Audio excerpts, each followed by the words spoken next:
if you have humans in your organization, then you need leadership development. So traditional theories of leadership development think about leaders as more of a position, more of a trait. And what we have learned over time, over the past several decades actually, is that leadership development is actually an influence process.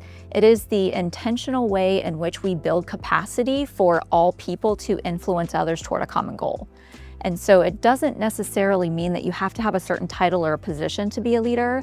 You can be an influencer at any position, any title, anywhere in the company. You've got to know, number one, what is your goal? What are you trying to achieve together? Number two, what are the skills and inputs that you need in order to make that effective? Number three, making sure you got the right people in the right seats. Understand and see what their skills are, what their skills are not. How do you help develop those? And how do you arrange everybody so that they're complementing each other, so then they actually are working together? And when you can do that well, then you end up with the emergent states that actually are the most effective things that make teams work. So things like trust, things like psychological safety, things like team cognition. Those are all super important if we're going to be able to have teams that are effective. People are people are people. And I talk about, when people ask, who is it that we work with? If you have humans in your organization, then you need leadership development.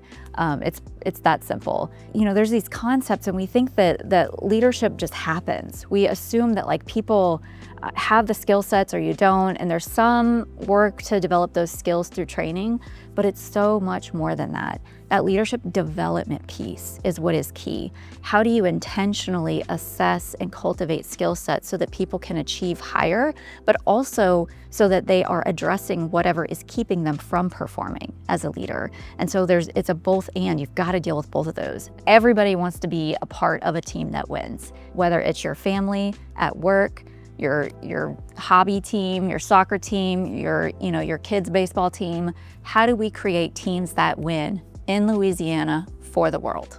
Thank you all for listening. If you want to partner with LSU, send us an email at ldi@lsu.edu.